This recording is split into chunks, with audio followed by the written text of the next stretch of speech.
ஈரோடு மாவட்டம் சத்தியமங்கலம் அருகே கடம்பூரில் நடைபெற்ற மகளிர் தின விழாவில் 2000த்திற்கும் மேற்பட்ட பழங்குடியின பெண்கள் பாரம்பரிய நடனமாடினர்.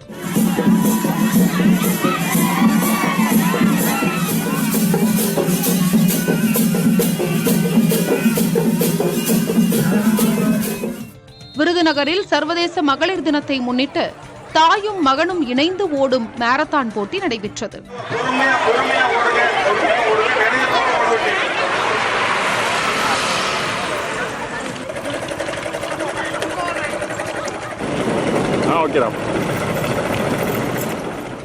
நீலகிரி மாவட்டம் வெலிங்டன் ராணுவ மையம் சார்பில் நடைபெற்ற மகளிர் தின விழாவில் ஜும்பா நடனம் மற்றும் நடை மாரத்தான் போட்டி நடத்தப்பட்டது.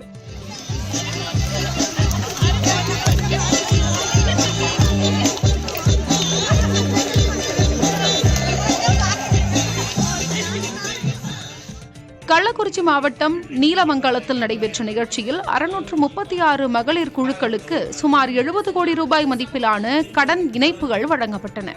இதேபோல் தஞ்சையில் நடந்த மகளிர் தின விழாவில் 2266 மகளிர் சுய உதவி குழுக்களுக்கு சுமார் 178 கோடி ரூபாய் நிதியை உயர்கல்வித்துறை அமைச்சர் கோவி செழியன் வழங்கினார்.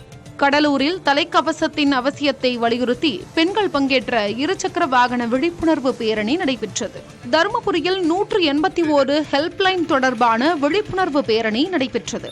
புதுக்கோட்டை, திருவண்ணாமலை, திண்டுக்கல், திருவாரூர் உள்ளிட்ட இடங்களில் மாரத்தான் போட்டி நடைபெற்றது. திருப்பத்தூர் மாவட்டம் வாணியம்பாடி மற்றும் அரியலூரில் நடை மாரத்தான் போட்டி நடைபெற்றது.